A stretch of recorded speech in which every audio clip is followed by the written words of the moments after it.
الحمد لله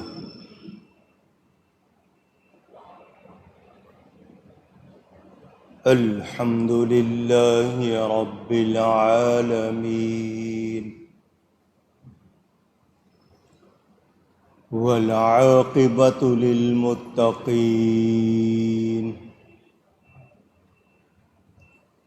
والصلاة والسلام على رسوله سيد المرسلين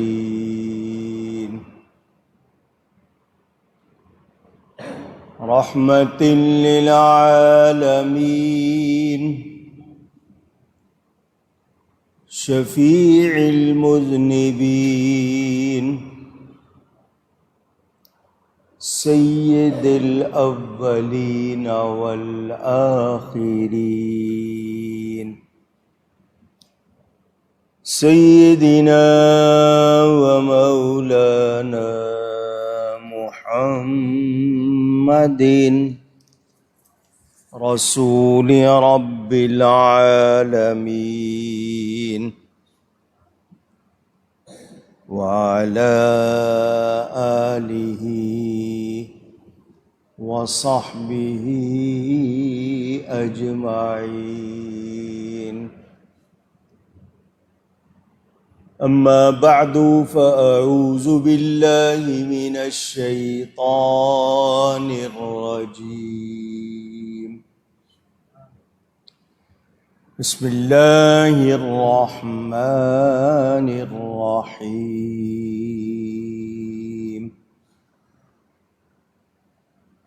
وسيعلم الذين ظلموا أي منقلب ينقلبون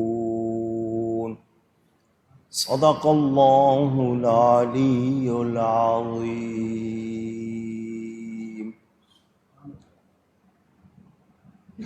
محبت کے ساتھ ایک مرتبہ دروشی پڑھ لیجئے. اللہم صلی علی سیدنا و مولانا محمد معدن الجود والکرم وآلہ وصحبہ وبارک وسلم. الصلاة والسلام علیک یا رحمة للعالمین وعلى آلك وأصحابك يا شفيع المذنبين.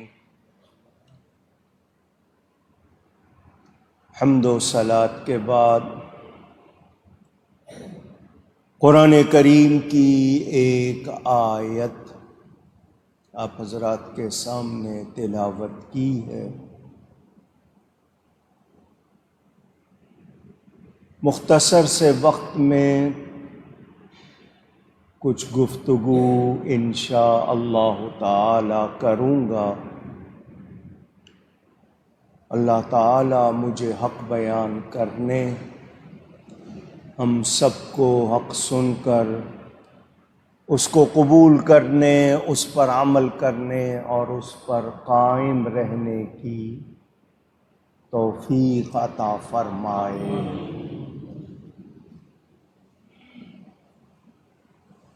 پاکستان میں کل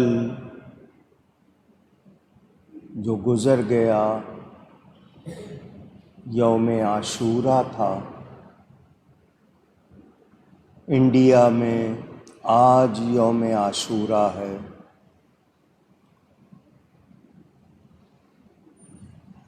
شب عاشور میں 10ویں شب میں کربلا کے کچھ واقعات آپ کے سامنے بیان کیے تھے اور وعدہ کیا تھا کہ جمعے میں امام پاک کی شہادت کے بعد کے کچھ واقعات آپ کو سناؤں گا. نواسۂ رسول، فرزند رسول ریحان رسول، سبط رسول، سردار نوجوانان جنت، فخر کونین حضرت سیدنا امام حسین رضی اللہ تعالی عنہ۔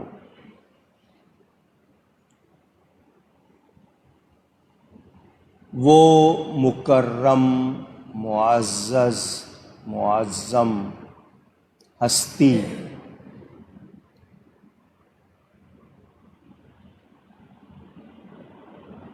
جنہیں نبی پاک صلی اللہ علیہ وآلہ وسلم اپنا پھول فرماتے ہیں، ان کی محبت کو اپنی محبت فرماتے ہیں، ان کی دشمنی کو اپنی دشمنی فرماتے ہیں۔ ہر مومن نماز میں ان پر درود بھیجتا ہے، انہیں بے دردی کے ساتھ مسافری میں بھوکا پیاسا ذبح کیا گیا۔ یہ کوئی معمولی سانحہ نہیں۔ آپ لوگوں کو واقعات سناتے ہوئے واضح کرتا ہوں، یہ نہ سمجھیے کہ وہ کچھ کر نہیں سکتے تھے،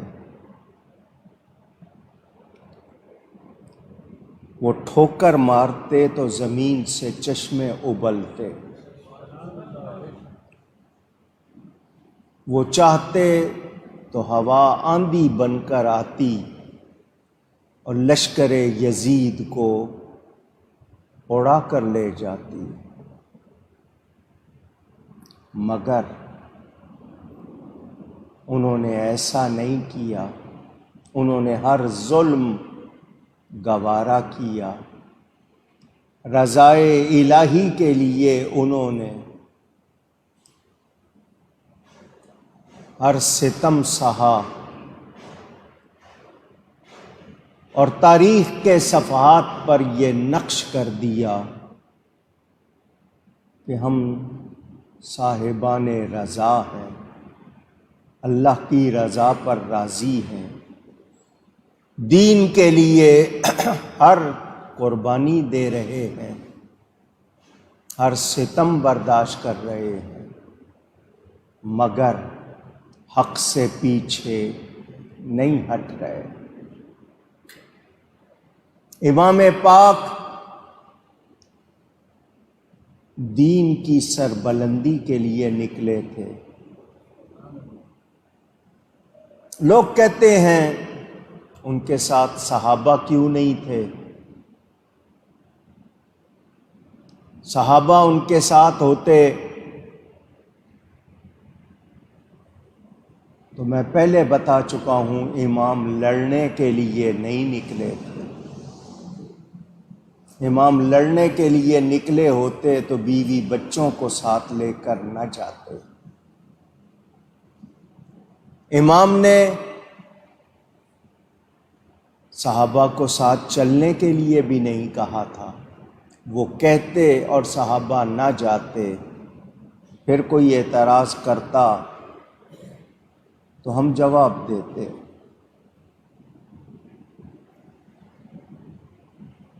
امام علی مقام کیوں نکلے؟ کہ ان کو کوفے والوں نے خط لکھے تھے، وفد آئے تھے ملنے، قسمیں اٹھائی تھیں، جان مال قربان کرنے کا یقین دلایا تھا۔ امام سے کہا تھا کہ اگر آپ نے ہماری دعوت قبول نہ کی تو کل قیامت کے دن ہم اللہ کی بارگاہ میں کہہ دیں گے ہم نے نواسہ رسول کو بلایا تھا، وہ نہیں آئے، مجبوراً ہم نے ظالم کی اطاعت قبول کی تو پھر ہماری اس بیعت کا وبال بھی آپ پر ہوگا۔ امام شریعت کو ہم سے زیادہ جانتے تھے، انہوں نے پھر بھی اتمام حجت کیا، اپنے بھائی کو بھیجا، تسلی کی، تو امام کے موقف پر، ان کے اسٹینڈ پوائنٹ پر کوئی اعتراض ہو سکتا نہیں۔ کوفہ والے رشوتیں لے کر اپنے موقف سے ہٹ گئے، اپنے وعدوں سے مکر گئے، امام کے مقابلے پر آئے۔ 22,000 اور بعض کتابوں کے مطابق 40,000 کا لشکر امام کے مقابلے پر آیا، آپ کا پانی بھی بند کیا گیا۔ حضرت سیدنا عثمان غنی ذو النورین رضی اللہ تعالی عنہ کا پانی بھی بند کیا گیا تھا، مگر وہ اپنے گھر میں تھے، امام تو سفر میں تھے۔ امام علی مقام نے ان کے سامنے بار بار شریعت کے احکام بتائے، اپنا تعارف کرایا تاکہ یہ لوگ پہچانیں اور اس ظلم سے باز آ جائیں، مگر ان کی آنکھیں بند ہو چکی تھیں، دلوں پہ مہریں لگ چکی تھیں۔ انہوں نے امام کی کسی بات کو بھی کوئی اہمیت نہیں دی، اور امام کے رفقا کو، بھائیوں، بھتیجوں کو، بھانجوں کو، امام کے بیٹوں کو اور خود امام کو بے دردی کے ساتھ شہید کر دیا۔ یہ بہت بڑا سانحہ، تاریخ میں اس کی کوئی اور مثال نہیں ملتی۔ امام کی شہادت پر سورج کو گہن لگ گیا،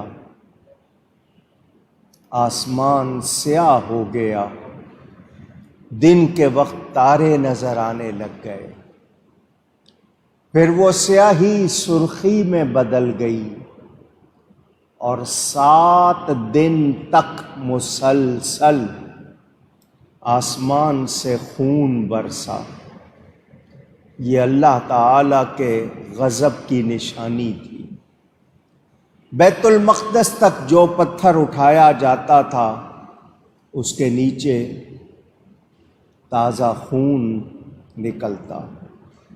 3 دن تک روشنی نہیں ہوئی۔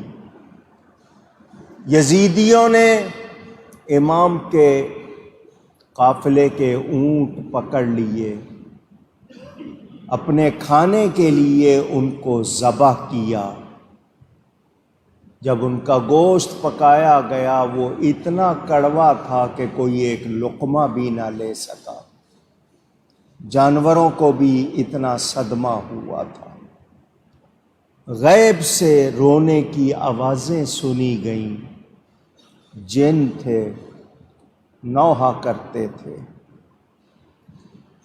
امام پاک کو شہید کر کے بھی ظالموں نے بس نہیں کی، امام کے جسم اقدس سے کپڑے اتارے اور آپ کے بدن پر گھوڑے دوڑائے، جسم اقدس کو گھوڑے کی ٹاپوں سے کچلا۔ اپنے مردوں کو یزیدیوں نے گڑھے کھود کر دفن کر دیا۔ امام پاک اور آپ کے رفقا کے بے گور و کفن، مقدس لاشیں اسی طرح رہنے دیے۔ رسول زادیوں کی چادریں چھینی گئیں، ان کا زیور، ان کا سامان لوٹا گیا۔ خیموں کو آگ لگائی گئی، شہزادیوں کو تھپڑ مارے گئے۔ کوئی معمولی بات ہے؟ کتنا ظلم آل رسول پر۔ امام نے یہ سب کچھ کیوں گوارا کیا؟ اقتدار کے لیے؟ کرسی کے لیے؟ تاج و تخت کے لیے؟ نہیں، دین کے لیے، دین کو اس کی اصل پر باقی رکھنے کے لیے۔ رات ہوئی، یزیدی ناچ گا رہے تھے، خوشیاں منا رہے تھے۔ اہل بیت مقدس کے افراد کھلے آسمان کے نیچے بیٹھے آپس میں اپنے صبر کا امتحان دے رہے تھے۔ سیدہ زینب رات کے وقت مقدس لاشوں کے پاس آئیں۔ بہن سے بھائی کا برہنہ بدن دیکھا نہ گیا، مٹی ڈال کر آپ کے جسم کو چھپایا۔ وہ اس وقت جس کیفیت میں تھی میں بیان نہیں کر سکتا۔ شاعر کہتا ہے، وہ کہہ رہی تھی، سر میرے کوئی دوست نہ دیمی، مجھ پر کوئی شکایت، کوئی الزام نہ رکھنا۔ سر میرے کوئی دوست نہ دیمی، کہ بہن تیری مجبور کتھوں لیاواں کفن میں تیرا، ایتھوں شہر مدینہ دور، تم سا کوئی غریب نہیں، خستہ تن نہیں، شہادت کے بعد گور نہیں اور کفن نہیں۔ ہائے ہائے پرائی بستی ہے، اپنا وطن نہیں، واقف یہاں کسی سے یہ بے کس بہن نہیں۔ لا کر کفن پہناتی میں مظلوم بھائی کو، ہوتا اگر وطن تو میں دفناتی بھائی کو۔ بیہقی میں، احمد میں، حاکم، مشکات، تہذیب التہذیب، البدایہ والنہایہ، احیاء العلوم اور دیگر کتابوں میں ہے۔ امام کی شہادت کے وقت مدینہ منورہ میں اور مکہ مکرمہ میں دو ہستیوں نے بیک وقت خواب دیکھا۔ حضرت ام سلمہ مدینہ منورہ میں، اور حضرت عباس مکہ میں خواب دیکھتے ہیں۔ نبی کریم صلی اللہ علیہ وسلم سفر سے آئے معلوم ہوتے ہیں، غبار کا اثر کپڑوں پر اور چہرے پر ظاہر ہو رہا، افسردہ ہے۔ امامہ شریف کے پیچ بل ڈھیلے ہیں، ہاتھ میں بوتل ہے جس میں خون ہے۔ دونوں نے عرض کی، قربان جائیں، چہرے پر یہ ملال کیسا، ہاتھ میں بوتل، اس میں خون کیسا؟ فرمایا شہدت قتل الحسین آنفا، میں حسین کی شہادت گاہ سے آیا ہوں، میرے بیٹے کو شہید کر دیا گیا، یہ اس کا اور اس کے ساتھیوں کا خون ہے جسے لے کر اللہ کی بارگاہ میں جا رہا ہوں۔ نبی کریم صلی اللہ علیہ وسلم خود کربلا میں اپنے شہزادے کی قربانی دیکھ رہے تھے۔ حضرت امام کی بڑی بیٹی فاطمہ صغرا مدینہ میں تھی۔ جب امام تشریف لے گئے تھے، ان کی طبیعت ناساز تھی، امام ان کو ساتھ لے کر نہیں گئے تھے۔ ان کے گھر کی دیوار پر ایک پرندہ آ کر بیٹھا اور وہ یہ صدا لگا رہا تھا، ان الحسین یقتل بکربلا، بے شک حسین کربلا میں قتل کر دیے گئے، شہید کر دیے گئے۔ شہزادی نے کہا تو کیا کہہ رہا ہے، تجھے کچھ پتا ہے، تو کیا بول رہا ہے؟ سر پر چادر اوڑھ کر مومنوں کی ماں حضرت ام سلمہ کے پاس گئیں، دیکھا تو وہ بھی رو رہی تھی۔ انہوں نے اسی وقت خواب دیکھا تھا جو میں نے آپ کو سنایا۔ امام علی مقام کا سر انور خولی بن یزید کے پاس تھا۔ اس نے سر کی کوئی تعظیم نہیں کی، ادب نہیں کیا۔ وہ لے کر اپنے گھر چلا گیا اور فرش پر، زمین پر جا کر سر انور رکھ دیا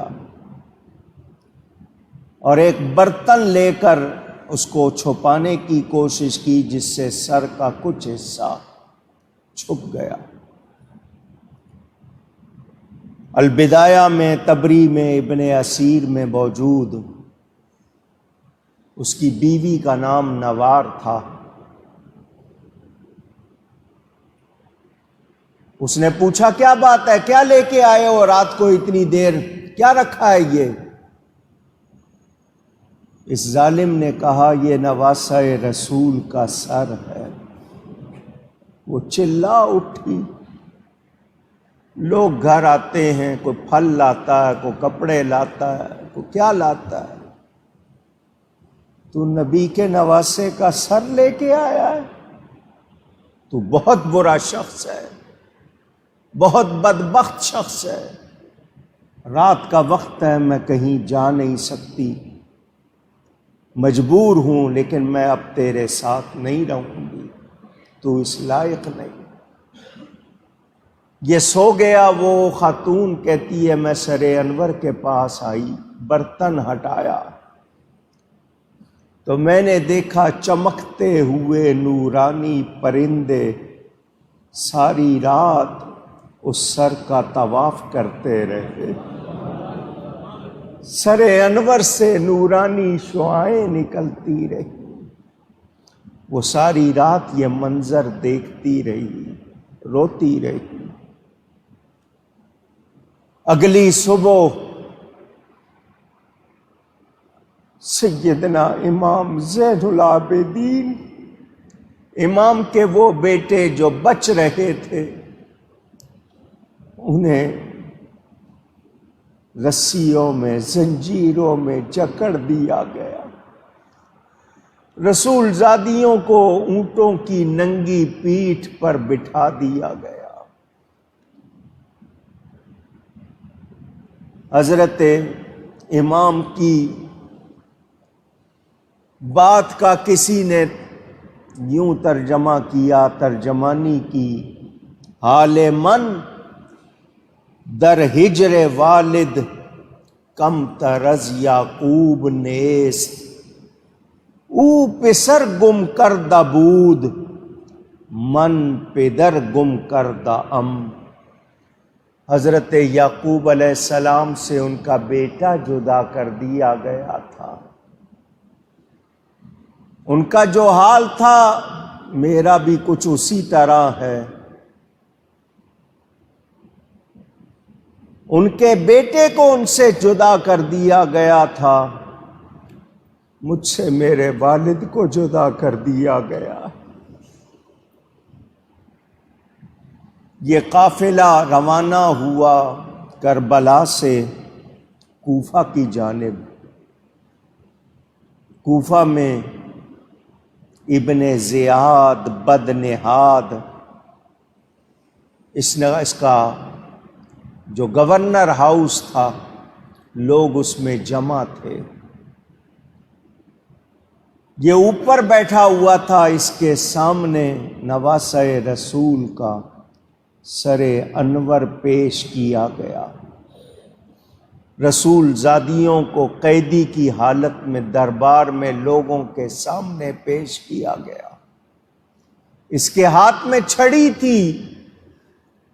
کہنے لگا حسین بڑے خوبصورت آدمی تھے، ان کے لبوں پر چھڑی مار رہا تھا، دانتوں پر. حضرت زید ابن ارقم رضی اللہ تعالی عنہ صحابی وہاں موجود تھے. اور میں اپنی چھڑی کو پرے کر، میری آنکھوں نے دیکھا رسول اللہ ان لبوں کو چوما کرتے تھے، اس چہرے کو چوما کرتے تھے. ابن حجر عسقلانی، امام بیہقی، حافظ ابو نعیم، علامہ ابن کثیر، ابن حجر مکی، امام سیوطی اور شاہ عبدالعزیز محدث دہلوی وغیرہ نے روایات نقل کی ہیں. یہ کوئی آپ کو کہانی نہیں سنا رہا کہ امام کی شہادت پر خون برسا، اندھیرا رہا، 6 ماہ تک آسمان کے کنارے سرخ رہے.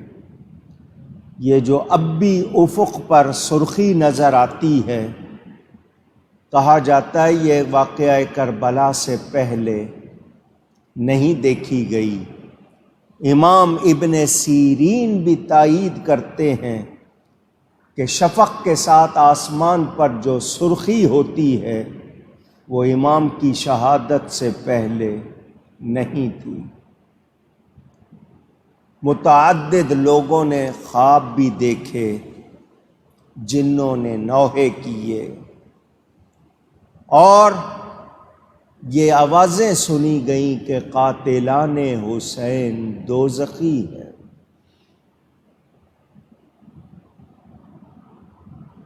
قاتل نے ابن زیاد کے سامنے سر انور پیش کرتے ہوئے کہا، میرے اونٹوں کو سونے چاندی سے بھر دو، کیونکہ میں نے بلند مرتبہ سردار کو قتل کیا ہے. وہ شخص، وہ سردار جو حسب نسب اور انسانوں میں افضل اور بہتر تھا، ماں باپ کے لحاظ سے بھی اور اپنی شان کے لحاظ سے بھی. ابن زیاد نے کہا جب وہ اتنے اچھے تھے تو نے ان کو قتل کیوں کیا؟ امام کی تعریف اس کو پسند نہیں آئی، اس نے اس شخص کو بھی قتل کروا دیا. وہ انعام سوچ رہا تھا، اس کو کچھ ملا نہیں. ابن زیاد نے تقریر شروع کی، معاذ اللہ. اس نے کہا سب تعریفیں اللہ کے لیے ہیں جس نے تمہیں قتل کیا، جھوٹا کیا، اور معاذ اللہ اس نے جو لفظ کہے میں نہیں دہراتا. سیدہ زینب خاموش نہ رہ سکی. فرمایا الحمدللہ الذی اکرمنا بمحمد صلی اللہ علیہ وسلم وطہرنا تطہیرا. تو جو کہہ رہا ہے وہ بات غلط ہے۔ ہمیں اللہ تعالی نے اپنے نبی صلی اللہ علیہ وسلم کی وجہ سے عزت دی ہے۔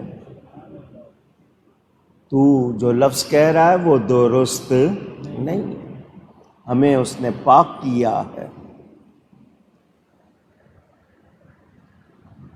ابن زیاد نے کہا اب بھی بولتی ہو؟ فرمایا تو نے بات ایسی کی ہے میں جواب دیے بغیر نہیں رہ سکتا۔ حضرت علی کی بہادر بیٹی نے کلمہ حق کہا۔ ابن زیاد کی نظر پڑی حضرت امام زین العابدین پر، کہنے لگا یہ کون ہے؟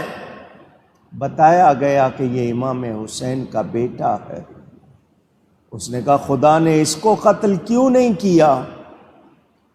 حضرت امام زین العابدین نے بڑے سکون سے جواب دیا، اللہ یتوفی الانفس حین موتہا، اللہ ہی جانوں کو قبض کرتا ہے ان کی موت کے وقت۔ بتانے کا مطلب یہ تھا کہ تو جو ارادہ کر رہا ہے تیرا ارادہ اپنی جگہ حکم ہوگا اللہ کا، اس کے بغیر کوئی مار سکتا نہیں۔ اس نے کہا بتاؤ یہ بالغ ہے لڑکا یا نہیں؟ بتایا گیا کہ بالغ ہے۔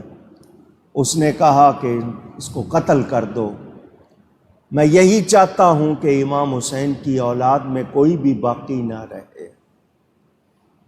حضرت امام زین العابدین نے فرمایا ان عورتوں کو کس کے سپرد کرو گے؟ کیونکہ ان کے ساتھ میں ہی محرم ہوں۔ سیدہ نے حضرت سیدہ زینب نے زین العابدین کو اپنی گود میں لے لیا اور بڑے درد کے ساتھ روئی۔ حضرت امام زین العابدین بالکل بلا خوف تھے۔ فرمایا کسی متقی شریف آدمی کو ان عورتوں کے ساتھ کر دو قرابت کا لحاظ کرتے ہوئے، اور مجھے قتل کرنا چاہتے ہو تو کر دو۔ سیدہ کہہ رہی تھی ابھی تیرا جی نہیں بھرا؟ ہمارا بھرا گھر تو نے کاٹ دیا، ایک یہ رہ گیا ہے اس کو بھی کاٹنا چاہتا ہے۔ لوگوں نے بھی آواز لگائی، اللہ نے بچانا تھا، اس کی توجہ ہٹ گئی۔ ابن اسیر میں، تبری میں، البدایہ میں موجود۔ ادھر کربلا کے پڑوس میں قبیلہ بنو اسد جو قریہ غازریہ کے کنارے فرات پر واقع تھا، ان لوگوں نے یزیدی لشکر کے جانے کے بعد وہاں آ کر شہداء کے مقدس لاشیں دفن کی ہے۔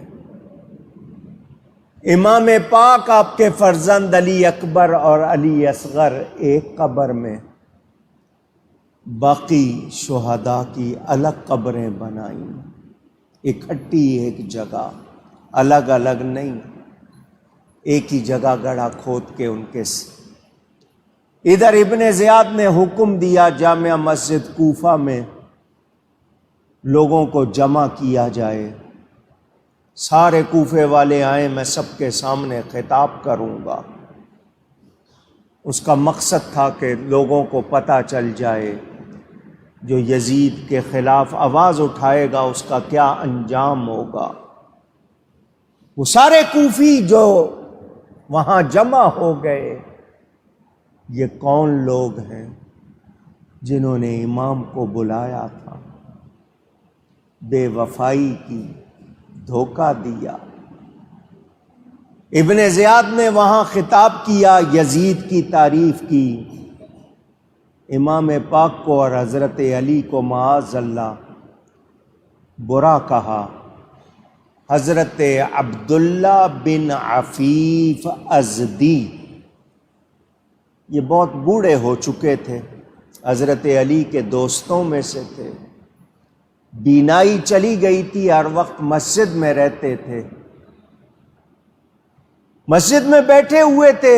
ابن زیاد نے جب حضرت علی کے خلاف باتیں کی، امام کے خلاف باتیں کی، یہ بول پڑے۔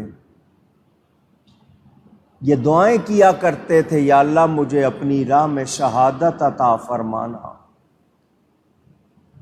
بوڑھے ہو گئے تھے، اب نا امید، آنکھیں بھی جاتی رہیں، لیکن ابن زیاد کی بکواس سن کر خاموش نہ رہے، بول پڑے، او ابن مرجانہ تو برا ہے، تیرا باپ برا، امام بہت اچھے تھے، حضرت علی بہت اچھے تھے۔ بھرے مجمع میں ابن زیاد کو اس کے باپ کو جب اس طرح کہا گیا، اس سے برداشت نہیں ہوا، اس نے کہا اس کو لے جاؤ اور ابھی قتل کرو۔ ان کی شہادت کی تمنا بھی پوری ہو گئی، وہ بھی اہل بیت پر قربان ہو گئے۔ ابن زیاد نے حکم دیا ان عورتوں کو، قیدیوں کو اور ان سروں کو کوفہ کے کوچہ و بازار میں پھیراؤ، تاکہ لوگ دیکھیں اور پھر کوئی یزید کے خلاف بات کرنے کی جرأت نہ کرے۔ رسول زادیوں کو گلیوں بازاروں میں پھرایا جا رہا ہے، کوئی معمولی توہین ہے؟ کوفہ والے اس قافلے کو دیکھ کے روتے تھے، سینہ پیٹتے تھے، بال نوچتے تھے، ماتم کرتے تھے، کہیں کہیں زیادہ جمع ہو جاتے تھے۔ ایک جگہ ہجوم تھا، سیدہ زینب نے، امام زین العابدین نے کہا سنو، مقتل ابن نما کتاب کا نام ہے، شیعوں کی کتاب ہے، جلاء العیون بھی ان کی کتاب ہے، اس میں بھی یہ لکھا ہوا ہے۔ سیدہ نے بھی کہا، امام زین العابدین نے بھی کہا، کوفے والو اب روتے ہو، پیٹتے ہو؟ یہ بتاؤ نواسہ رسول کو خط کس نے لکھے تھے؟ کس نے بلایا تھا؟ بیعت کس نے کی تھی قسمیں اٹھا کر؟ جان مال قربان کرنے کا یقین کس نے دلایا تھا؟ کیا وہ تم نہیں تھے؟ اب روتے ہو؟ جب وہ آئے تو تم انہی کے مقابلے پر آ گئے۔ ان دونوں نے کہا ہم بد دعا کرتے ہیں تم قیامت تک اسی طرح روتے پیٹتے رہو۔ شمر خولی زہر بن قیس کے ہمراہ ابن زیاد نے حکم دیا ان سروں کو اور ان قیدیوں کو لے جاؤ دمشق یزید کے پاس، راستے میں جہاں کہیں تمہیں ہجوم ملے وہاں لوگوں کو دکھاؤ۔ 17 سر تھے، کتنے؟ اونچی، جھکانا چاہا تھا جس سر کو شام والوں نے، جھکانا چاہا تھا جس سر کو شام والوں نے، شکست دیکھیے اس سر کو خود اٹھا کے چلے۔ امام کا سر بلند ہی رہا، نیزے کی نوک پہ امام کے سر کو انہوں نے چڑھا لیا۔ جو آپ کے قریبی تھے ان کے سر تھے۔ راستے میں جہاں کہیں ہو لوگوں کو دکھانا۔ یہ قافلہ کوفہ سے دمشق روانہ ہوا۔ قافلے اس طرح دنیا میں بہت کم جاتے ہیں جس طرح آج کے دن اہل حرم جاتے ہیں۔ قافلہ ہے مدنی، لوگ ہیں اولاد علی، ہاشمی خیل ہیں اور آل رسول عربی، اہل بیت نبوی ہیں یہ اسیران بلا، سر و سامان ہے یہاں بے سر و سامانی کا، آستین اشک سے تر جیب و گریباں سب چاک، منہ پہ تھی گرد علم آنکھیں تھیں خون سے نمناک، دن کو راحت کسی وقت نہ شب کو آرام، ساتھ خیمہ نہیں جس میں ہو راتوں کو قیام، غم شبیر نہاں دل میں کیے جاتے تھے، داغ غم تحفہ احباب لیے جاتے تھے، رنج تازہ بھی جو آتے تھے پیے جاتے تھے، جان غم دیدہ کو گو صبر دیے جاتے تھے، ضبط نالا کریں تو سینہ پھٹا جاتا تھا، نہ کریں گریا تو دل غم سے جلا جاتا تھا۔ کیا کیفیت، کتنی شان والی ہستیوں کے ساتھ کیا سلوک ہو رہا ہے۔ راستے میں ایک گرجا آیا، چرچ اہل کتاب کا۔ علامہ ابن کثیر نے لکھا یہ سارے قافلے والے نشہ کرتے تھے، شرابیں پیتے تھے، اپنا گاتے تھے۔ جب یہ اس گرجا گھر کے قریب پہنچے، گرجا گھر میں جو راہب تھا، آج کی زبان میں پادری کہتے ہیں، اس نے دیکھا در و دیوار سے رونے کی آوازیں آ رہی ہیں، رونے والا کوئی نظر نہیں آ رہا، مگر بڑے درد کے ساتھ رو رہے ہیں۔ ادھر سنتا ہے ادھر آواز، ادھر سنتا ہے ادھر آواز۔ اس نے دیکھا گرجا میں کوئی نہیں، وہ باہر نکلا تو دیکھا ایک قافلہ آ رہا ہے، نیزوں پر کچھ سر ہیں، کچھ بیویاں ہیں جنہیں اونٹوں پر بٹھایا ہوا ہے، کچھ لوگ ہیں۔ اس نے پوچھا تم کون ہو؟ یہ کہنے لگے کہ ہم یزید پلید کے سپاہی ہیں۔ سر کن کے ہیں؟ اس نے کہا راہب صاحب آپ نے ہمارے نبی کا نام سنا ہوگا۔ اس نے کہا تمہارے نبی کو کون نہیں جانتا؟ کہ یہ ہمارے نبی کی بیٹی کے بیٹے کا سر ہے، اس کے ساتھیوں کا سر ہے۔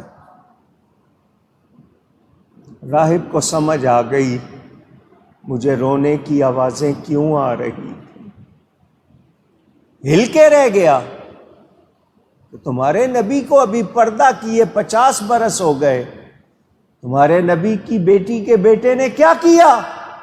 کہ انہوں نے یزید کی حکومت کو تسلیم نہیں کیا، ہم نے ان کو ان کے ساتھیوں کو قتل کر دیا، یہ ان کی عورتیں ہیں، ہم یہ لے کے دمشق جا رہے ہیں۔ اس نے کہا سنو، رات ہونے والی ہے، تھوڑی دیر کے بعد تم کہیں جا کر رکو گے، رات گزارو گے، رات یہاں گزار لو، کھانا بھی کھلاؤں گا، تمہیں یہاں جگہ بھی مل جائے گی، اپنے نبی کی بیٹی کے بیٹے کا سر ایک رات کے لیے مجھے دے دو، صبح لے لینا، اور ان عورتوں کی خدمت کا موقع دے دو ایک رات کے لیے۔ انہوں نے کہا راہب صاحب ایسا نہیں ہو سکتا، ہم آپ پر بھروسہ نہیں کر سکتے، ہمیں جانا ہے، ہمیں اس کی اجازت نہیں ہے۔ راہب نے دیکھا جب یہ نہیں مان رہے، اس نے کہا میرے پاس میری زندگی کی کمائی 80,000 درہم ہے، چاندی کے سکے، زندگی بھر کی کمائی ہے، وہ لے لو اور ایک رات کے لیے مجھے اپنے نبی کے بیٹے کا سر دے دو، ان عورتوں کی خدمت کا موقع دے دو۔ 80,000 کا سن کر رال ٹپکی، پتہ نہیں یزید کچھ دے گا یا نہیں دے گا، کب دے گا، یہ جو مل رہے ہیں نقد یہ کیوں چھوڑے جائیں؟ کہنے لگے راہب صاحب پہلے دے دو۔ اس نے کہا پہلے لے لو۔ اس نے اپنی دولت منگوائی ان کے سامنے، انہوں نے دیکھ بھال کر لے لیے۔ راہب نے اپنے گرجا کا ایک کمرہ صاف کروایا، وہاں چادریں بچھوائیں، بیویاں وہاں آ گئیں، اس نے دروازے پہ کھڑے ہو کے کہا تم لوگوں کے ساتھ جو کچھ ہوا ہے میں نے در و دیوار کو بھی اس پہ روتے ہوئے سنا ہے، بہت ظلم ہوا ہے تمہارے ساتھ، میں نے اپنی زندگی بھر کی کمائی دے کر ایک رات کی خدمت کے لیے موقع لیا ہے، یہاں آپ آرام سے ہو، جس چیز کی ضرورت ہو مجھے بتاؤ، یہاں کوئی نہیں آئے گا، آپ کو کوئی تنگ نہیں کرے گا، آرام کرو، آپ جو چاہیے بتاؤ۔ سب نے دعائیں دی کہ ہمیں کچھ نہیں چاہیے، 2 گھڑیاں بیٹھنے کا موقع مل گیا، یہی بہت۔ راہب صاحب امام پاک کا سر انور لے کر اپنے کمرے میں آئے، پانی لیا، برتن لیا، سر انور پر جو خون کے دھبے گرد و غبار تھا اس نے غسل دیا، دھویا، امام پاک کا حسن نظر آیا، اس نے سر انور کو خوشبو لگائی، اونچی جگہ پر سامنے رکھ کر ادب سے کھڑا ہو گیا، سر انور کو دیکھنے لگا، زبان سے نکلا میری بڑی خواہش تھی کہ میں آپ سے ملوں، ملاقات کروں، تبادلہ خیال کروں، آپ مجھے مطمئن کر دیں تو میں آپ پر ایمان بھی لے آؤں، کلمہ پڑھ لوں، مگر میری آپ کی ملاقات بھی ہوئی تو کیسے؟ اتنی بات کر رہا تھا، اس نے دیکھا امام کے سر سے نور نکلا، چونکہ اس نے خدمت کی تھی، امام نے گویا جواب دے دیا، تو چاہتا تھا نا ملنا، میں خود آ گیا ہوں، تو تسلی چاہتا تھا، دیکھ تسلی کر لے۔ اس نے جب نور نکلتا دیکھا، بے ساختہ اس کی زبان پر جاری ہو گیا، اشہد ان لا الہ الا اللہ و اشہد ان محمدً عبدہ و رسولہ صلی اللہ علیہ وسلم۔ اب کلمہ پڑھ کے تو وہ دیوانہ ہو گیا، آگے بڑھ کے سر کو چومنے لگ گیا، سینے سے لگانے لگ گیا، آنسو جاری ہیں، اس کی عقیدت جوش مار رہی تھی۔ اس نے صبح ہوتے ہی بیویوں کو اپنے مسلمان ہونے کی خبر سنائی، سر انور کی کرامت سنائی، سب بہت خوش ہوئے، دعائیں دی۔ اس کا دل تو نہیں چاہ رہا تھا مگر مجبور تھا، سر انور کو واپس کیا۔ ظالموں نے دیکھا کہ راہب نے سر انور کو کس طرح غسل دیا ہے، صاف کیا ہے، انہیں پھر بھی کوئی حیا نہیں آئی، انہوں نے پھر نیزے کی نوک پہ چڑھا دیا۔ یہ وہاں سے چلنے لگے، 2 روایتیں ہیں، ان کی نظر پڑی گرجا کی دیوار پر۔ پہلی روایت یہ کہ اسی وقت ایک ہاتھ ظاہر ہوا اور اس نے یہ شعر لکھا اس دیوار پر۔ دوسری روایت یہ کہ ان کی نظر پڑی، ان کو لکھا ہوا نظر آیا۔ شعر کیا تھا؟ اترجو امت قتلت حسینا شفاعت جدہ یوم الحساب۔ وہ جنہوں نے نواسہ رسول کو قتل کیا ہے، کیا وہ امید رکھتے ہیں کل قیامت کے دن ان کے نانا کی شفاعت ان کو ملے گی؟ ہرگز نہیں ملے گی۔ دیکھنے والوں نے پوچھا، راہب صاحب یہ شعر کب کا لکھا ہوا ہے، کس نے لکھا ہے؟ راہب نے کہا مجھے نہیں معلوم، میں نے یہ سنا ہے کہ یہ 500 برس پہلے کا یہاں لکھا ہوا ہے۔ ان لوگوں کو پھر بھی کوئی سمجھ نہ آئی، چلے کچھ دور جا کر کہنے لگے یہ 80,000 درہم ایک ہی تھیلے میں ہیں،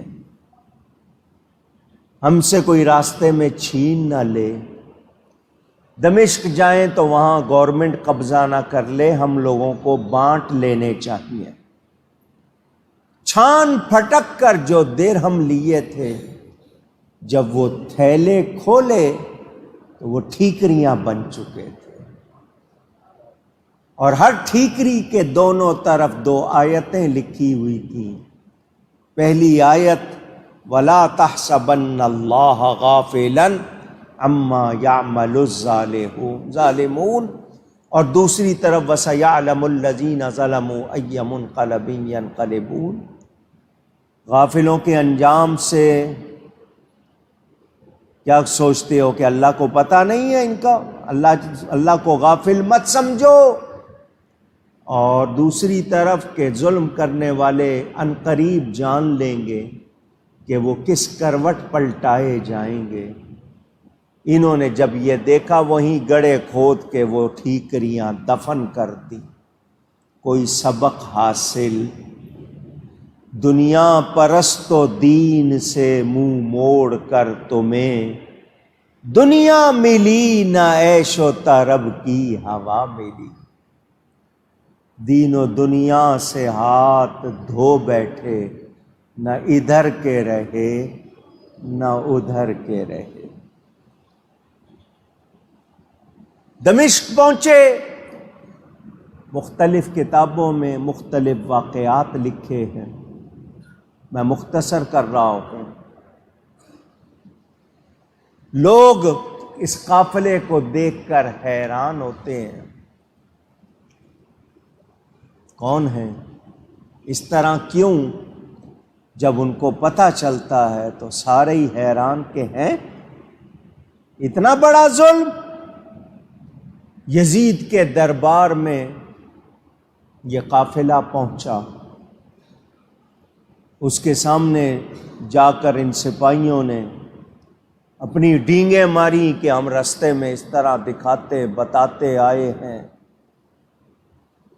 امام پاک کا سر انور یزید کے سامنے پیش کیا گیا۔ یزید نے بھی امام کے سر انور پر چھڑی ماری۔ وہاں بھی حضرت ابو برزہ اسلمی موجود تھے، انہوں نے کہا اپنی چھڑی کو پرے کر، تو بوسہ گاہ مصطفیٰ کو مار رہا ہے، حیا کر۔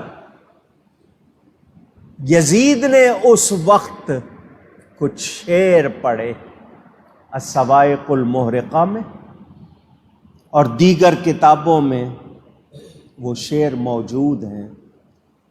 عربی کے وہ شعر میں آپ کو اس کا ترجمہ سنا رہا ہوں، ذرا سنیے اور فیصلہ کیجیے۔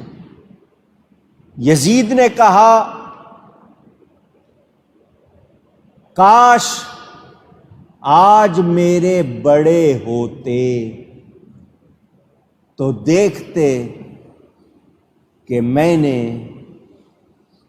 بدر میں جو میرے بڑے مارے گئے مسلمانوں کے ہاتھ، میں نے ان کا بدلہ لے لیا۔ بنی ہاشم ملک سے کھیلتے رہے، میں عتبہ کی اولاد سے نہ ہوتا اگر اولاد رسول سے بدلہ نہ لیتا۔ ان کے پاس کوئی وحی نہیں آئی، نبوت کا انکار۔ ان شعروں کی بنیاد پر امام احمد بن حنبل نے یزید کے کفر کا فتویٰ دیا۔ امام حسین کے قتل کا حکم دینا ہی کفر تھا۔ آل رسول کو بھوکا پیاسا ذبح کروانا ہی کفر تھا، کفر سے بڑھ کر تھا۔ سنو، یزیدیت سے جو اظہار بیزاری نہیں کرتے، یزیدیت سے جو اظہار بیزاری نہیں کرتے، وہ کلمہ گو شریعت سے وفاداری نہیں کرتے۔ جو یزید کو اچھا سمجھتا ہے وہ خود اچھا نہیں ہے۔ یزید پلیت اس طرح کی بات کر رہا ہے، امام زین العابدین کو تلخ باتیں سنا رہا ہے، تمہارا باپ یوں، تمہارا باپ یوں، معاذ اللہ۔ آپ کو ایک بات سنا رہا ہوں، غیرت والے ہیں تو ذرا اسی پہ خون کھول جانا چاہیے۔ امام پاک کی بیٹی، چونکہ سارے پیش کیے گئے تھے اس کے سامنے، یزید کے ایک درباری نے کہا یہ لڑکی مجھے دے دی جائے، معاذ اللہ۔ برداشت کر سکتے ہیں اسی بات کو؟ میری آپ کی بہن بیٹی کے لیے کوئی بات کرے برداشت ہوگی؟ یزید کے دربار میں یزید کو اس کا منہ توڑنا چاہیے تھا نا، مگر اس نے ایسا نہیں کیا۔ اس شخص نے کہا مجھے یہ لڑکی دے دی جائے، حضرت سیدہ زینب نے کہا یہ نہیں دے سکتا، یہ اس لڑکی کو تجھے نہیں دے سکتا۔ یزید نے کہا میں دینا چاہوں تو دے دوں، کیوں نہیں دے سکتا؟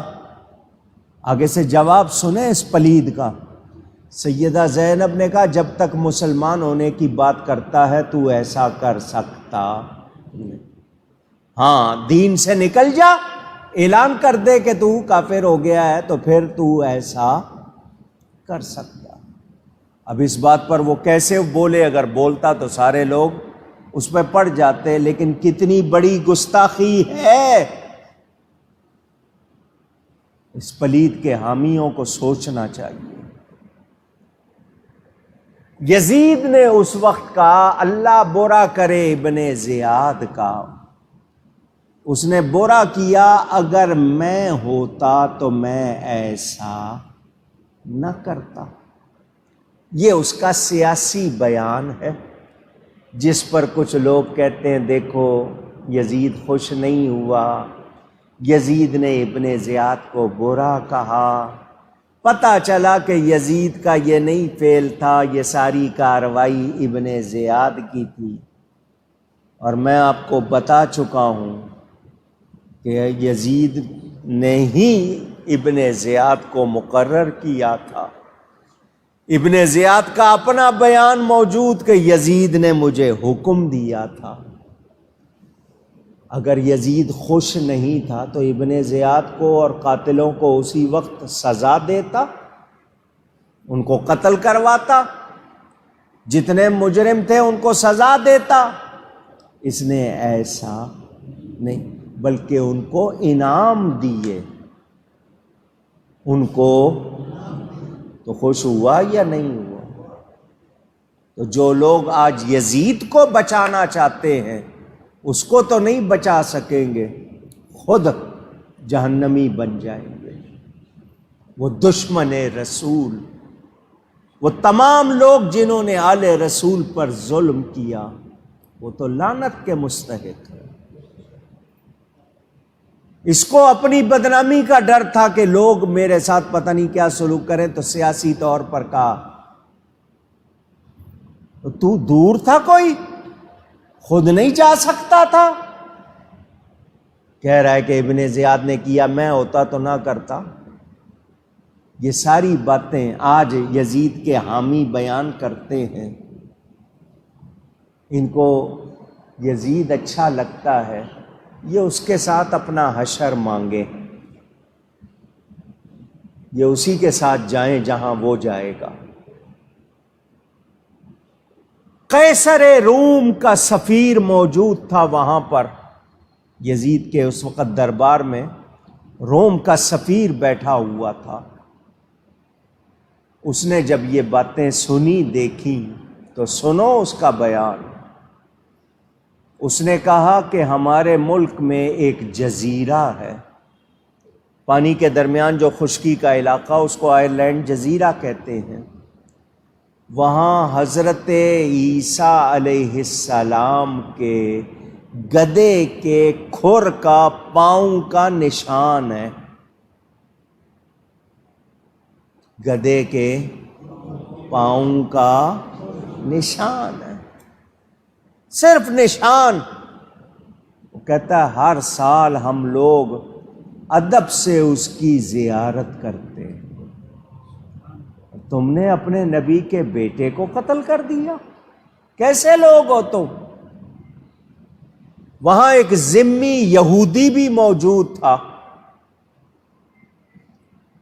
اس نے کہا میں حضرت داؤد علیہ السلام کی اولاد ہوں، میرے اور حضرت داؤد علیہ السلام کے درمیان 70 پشتیں گزر چکی ہیں، 70 نسلیں گزر چکی ہیں، لوگ آج بھی میرا ادب کرتے ہیں، اور تم نے 50 سال کے بعد نبی کے بیٹے کو ہی قتل کر دیا۔ یزید نے عورتوں کو تو نہیں لیکن حکم دیا سروں کو دمشق کی گلیوں میں بھی پھیرایا جائے۔ کیا یہ بے ادبی نہیں ہے؟ کیا یہ توہین نہیں ہے؟ کہتے ہیں جی وہ خوش نہیں ہوا قتل سے، تو یہ کیا کر رہا ہے؟ وہ دمشق کی گلیوں میں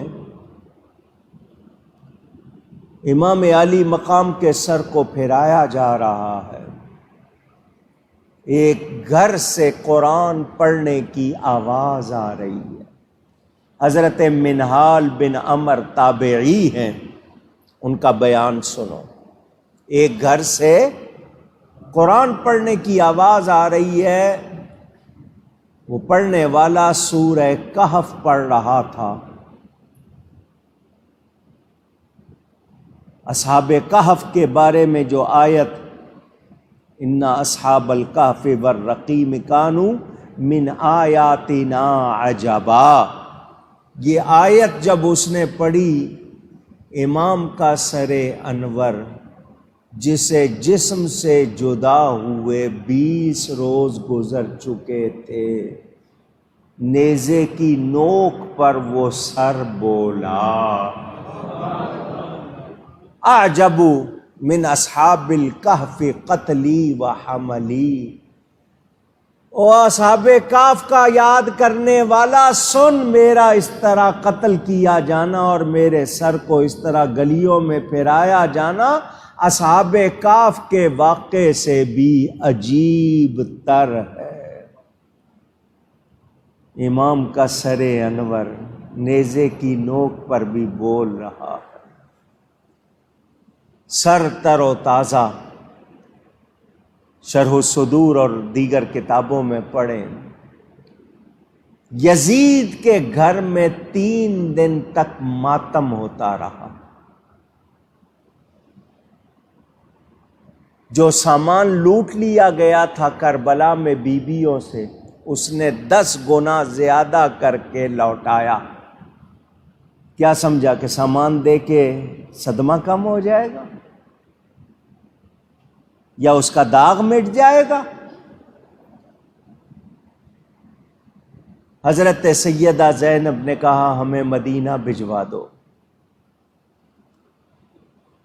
حضرت نعمان بن بشیر کو، جو پہلے کوفہ کے گورنر تھے، جن کو ہٹا کر ابن زیاد کو لگایا گیا تھا، یزید نے کہا ان سے کہ سواریوں کا انتظام کرو اور ان لوگوں کو حفاظت کے ساتھ مدینہ منورہ پہنچا دو۔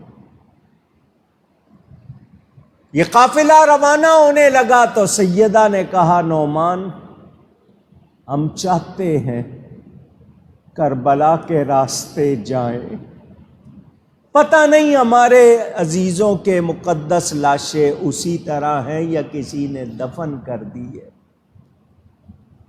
ہم چاہتے ہیں اس راستے سے جائیں۔ آپ کی یہ بات، انہوں نے کہا جیسے آپ کہیں گی ویسے کروں گا۔ یہ قافلہ جس دن کربلا پہنچا اس دن امام کی شہادت کو 40 روز گزر چکے تھے، 40واں تھا، اور وہی جو قریب کے علاقے کے لوگ جنہوں نے تدفین کی تھی وہ اور دوسرے جمع تھے، کسی نے دال، کسی نے کچھ، سب نے ملا کر، جس کو کھچڑا کہتے ہیں آپ کی زبان میں لہیم، آپ لوگ حلیم بولتے ہیں، اصل لفظ لہیم بگڑ کر لوگوں نے اس کو اللہ کے نام والا حلیم بنا دیا۔ لہیم گوشت سے بنتا ہے، اس کو دلتے ہیں، وہ بنایا ہوا تھا۔ یہ جو آج آپ کے ہاں لہیم بنتا ہے یہ اسی کی یادگار ہے۔ جب یہ قافلہ کربلا پہنچا، کربلا والوں کے سامنے سارا منظر گھوم گیا۔ سیدہ کہتی تھی یہاں ہمارے خیمے لگے تھے، یہاں ہماری سواریاں بندھی تھی۔ آپ بیان کرتے کرتے یہاں میرے بھائی کا مقدس لاشا تھا، یہاں علی اکبر کا تھا، سب پر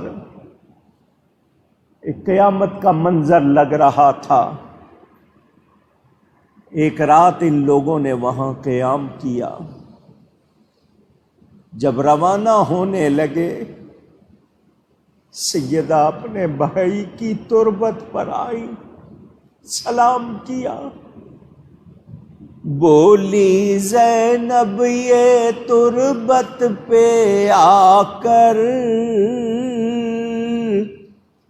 کربلا سے میں جاتی ہوں بھائی، بولی زینب یہ تربت پہ آ کر کربلا سے میں جاتی ہوں بھائی، ہجر میں تیرے ہوں سخت مضطر، کربلا سے میں جاتی ہوں بھائی، خون آلودہ تیرا بدن تھا اور میسر نہ گورو کفن تھا، ہائے کیسا یہ رنجو محن تھا، کربلا سے میں جاتی ہوں بھائی، کوئی سر پر ہمارے نہیں ہے جو عابد وہ زار و حزین ہے، سخت کلثوم اندوہگی ہے، کربلا سے میں جاتی ہوں بھائی۔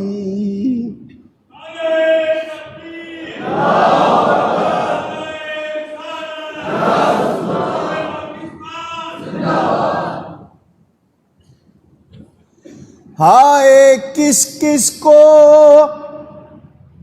تسکین دوں گی، جا کے صغرا سے میں کیا کہوں گی، ہجر میں کیسے زندہ رہوں گی، کربلا سے میں جاتی ہوں بھائی۔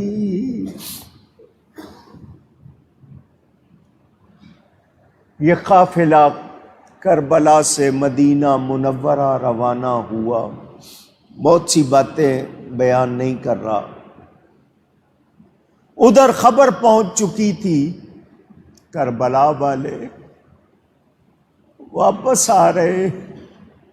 ام المومنین حضرت ام سلمہ، امام کی بیٹی حضرت فاطمہ صغریٰ، اور اہل بیت اور دیگر جو لوگ تھے اکثر وہ شہر سے باہر آئے اس قافلے کا استقبال کرنے کے لیے۔ محمد بن حنفیہ، ام لقمان بنت عقیل وغیرہ یہ لوگ آئے، مدینہ منورہ کے قریب پہنچے۔ حضرت ام سلمہ مومنوں کی ماں ایک ایک بی بی سے گلے ملتی، اتنا روتے کہ روتے روتے وہ اپنے ظاہری ہوش کھو دیتی، پھر وہ بحال ہوتی طبیعت، دوسری بی بی سے گلے لگ کے روتی۔ یہ سب رو رہے تھے۔ امام زین العابدین صبر کا پیکر بنے ہوئے تھے، بلکہ پہاڑ بنے ہوئے تھے۔ آپ نے کہا گھر چلو، یہاں اس طرح مناسب نہیں ہے۔ یہ قافلہ شہر میں داخل ہوا، مدینہ والوں کا بیان۔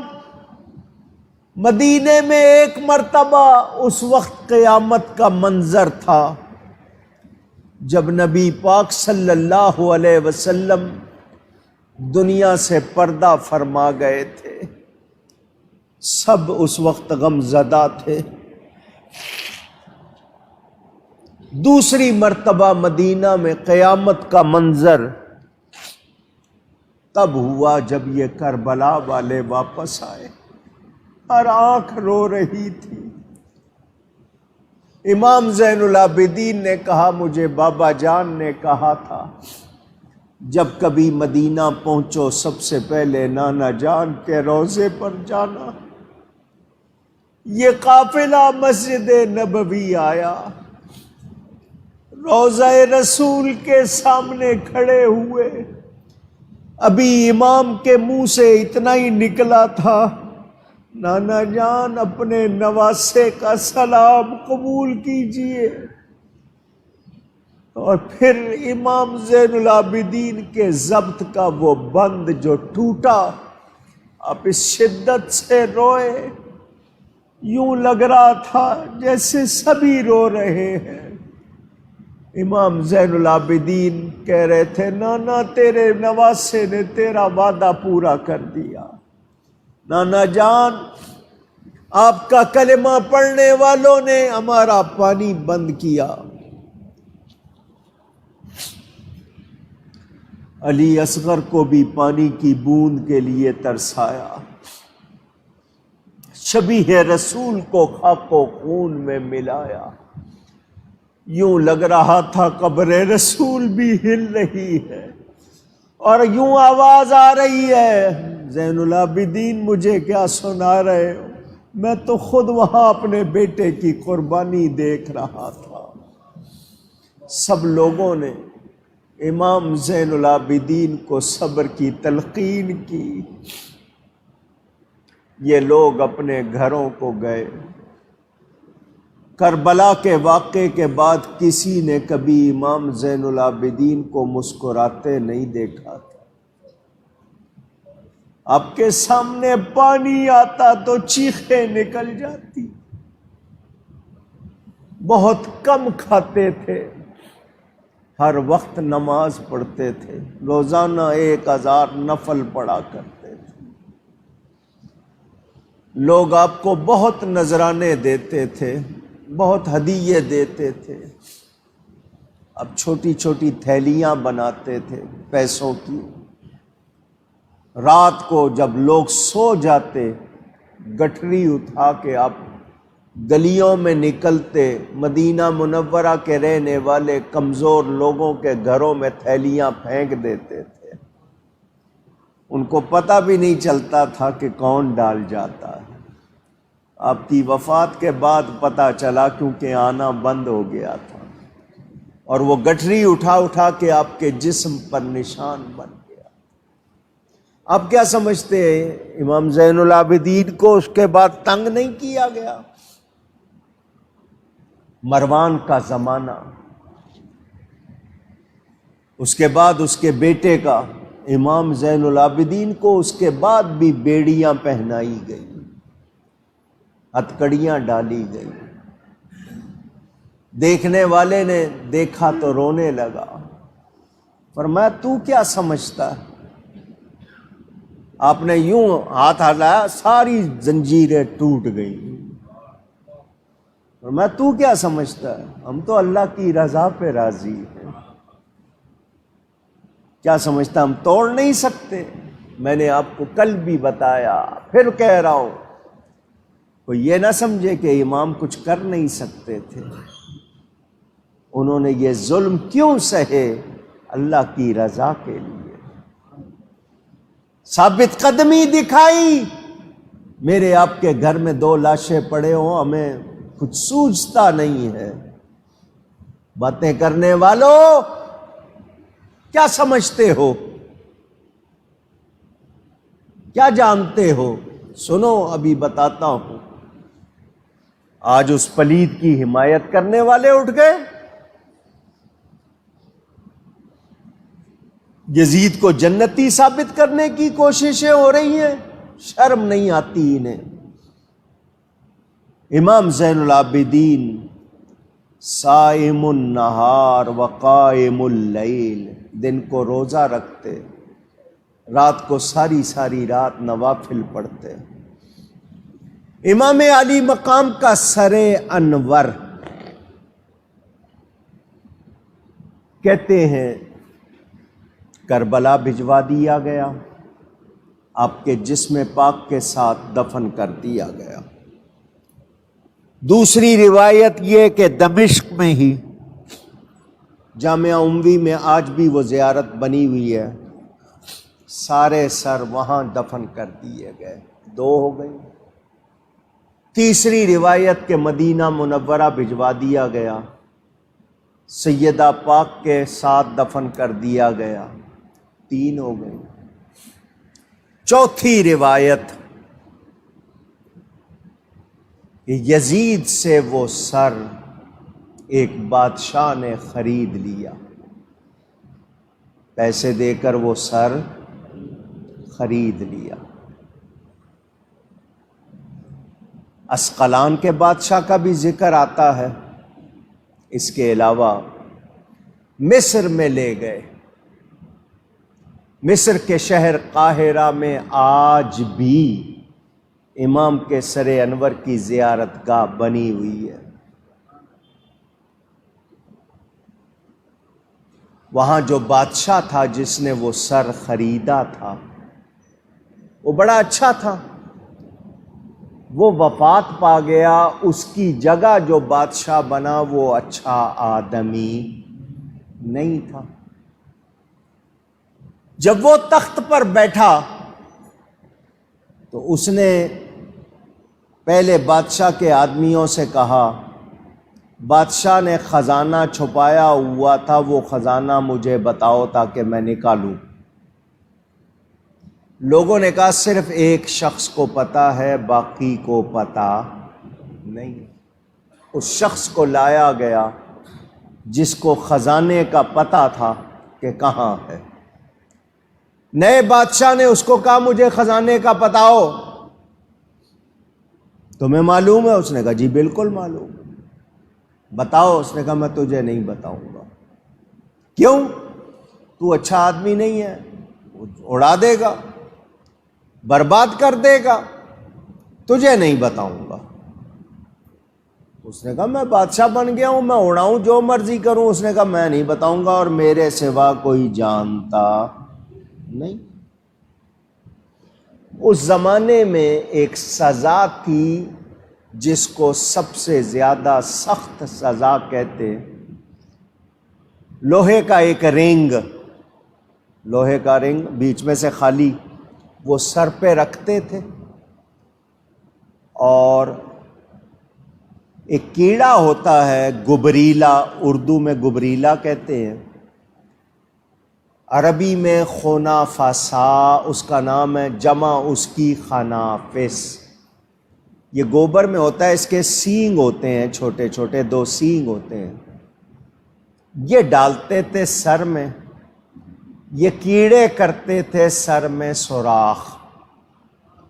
بیر بہوٹی کا تیل جو بارش میں اکثر گرتی ہے، بہت گرم ہوتا ہے، وہ ڈال کر کپڑا باندھ دیتے تھے تو یہ کیڑے کرتے تھے سوراخ، وہ تیل جاتا تھا سوراخوں میں، دماغ کی رگیں پھٹنے لگتی تھیں، تھوڑی سی یعنی چند سیکنڈوں منٹوں میں بندہ ختم ہو جاتا تھا۔ یہ اتنی سخت سزا تھی، جس کسی کو باندھتے وہ فوراً چلا اٹھا، کچھ بتانا ہوتا بتا دیتا، چوری ہوتی مان لیتا، ورنہ وہ بچتا نہیں تھا۔ بادشاہ نے اس کو ڈرانے کے لیے کہا کہ اس کو یہ سزا دو، جب اس کو کیڑے کاٹیں گے مرنے لگے گا، خود ہی بولے گا۔ وہ آرام سے بیٹھا ہوا، رنگ ڈالا گیا، کیڑے ڈالے گئے، تیل ڈالا گیا، کپڑا باندھ دیا گیا۔ جس کو بھی یہ سزا دیتے تھے وہ سیکنڈوں میں چیخنے لگ جاتا تھا، یہ بندہ بڑے آرام سے بیٹھا ہوا ہے، اس کی تو آواز تک نہیں آئی۔ کیا ہوا؟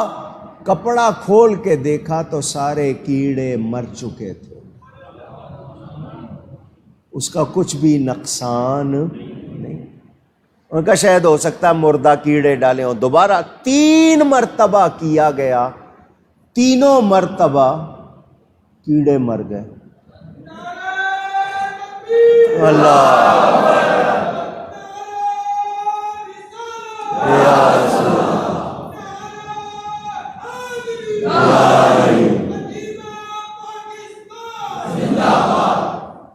دوسرے پہ آزمایا گیا تو فوراً ہوا، ان کا اس کو اثر کیوں نہیں کر رہا؟ اس کے منہ سے نکلا کہ یہ تو دنیا کے کیڑے ہیں، مجھے تو جہنم کے کیڑے بھی تکلیف نہیں دے سکتے۔ ایسی کیا بات ہے تیرے سر میں؟ اس نے کہا ہاں یہ بتا دیتا ہوں۔ اس نے کہا جو ہمارا بادشاہ تھا اس نے امام پاک کا سر انور خریدا تھا، بہت تگڑی رقم دے کے کہ ہمیں مل جائے، وہ لے آیا۔ یہاں جب سر انور آیا تو اس کے لیے جو جگہ بنانی تھی کہ جہاں اس کو دفن کرنا تھا اس میں ٹائم لگنا تھا، تو اس نے کہا جب تک وہ جگہ بنتی ہے روزانہ اس سر کی لوگوں کو زیارت کراؤ۔ زیارت کرانے کی ڈیوٹی میری لگی۔ میں صبح آتا تھا، سر انور کو کھول کر اپنے سر پر رکھتا تھا، سارا دن زیارت کراتا تھا، جب اس کو شام میں بند کرنے لگتا پھر اپنے سر پہ رکھتا تھا۔ میرے سر کو امام کا سر لگا ہوا ہے، اس کو کوئی کیڑے کاٹ سکتے؟ نعرہ تکبیر، اللہ نعرہ رسالت، نعرہ حیدری، نعرہ تحقیق۔ سنا آپ نے؟ امام کا سر انور وہاں بھی بتایا جاتا ہے۔ آپ کا تھوڑا سا ٹائم لوں گا۔ امام کے قتل کے بعد اتنا بڑا یہ جرم، اس کے بعد بھی اس یزید پلید کے اس کی سیاہ کاریاں، کالے کرتوت ذرا سنیں۔ شراب کو اس نے حلال کر دیا تھا، محرمات سے نکاح، اس کے دور میں بہنوں نے بھائیوں سے نکاح کیے، حرام کاری عام ہو گئی تھی۔ تاریخ الخلفاء پڑھیں، سوائق محرقہ پڑھیں، حضرت عبداللہ بن حنظلہ یہ حضرت غسیل الملائکہ اس صحابی کے بیٹے جس کو فرشتوں نے غسل دیا تھا، ان کا بیان ہے اس یزید کی یہ گندی اور سیاہ جو اس کے کرتوت ہے، اس کو دیکھ کر ہمیں ڈر لگتا تھا کہیں آسمان سے پتھر نہ برس پڑے۔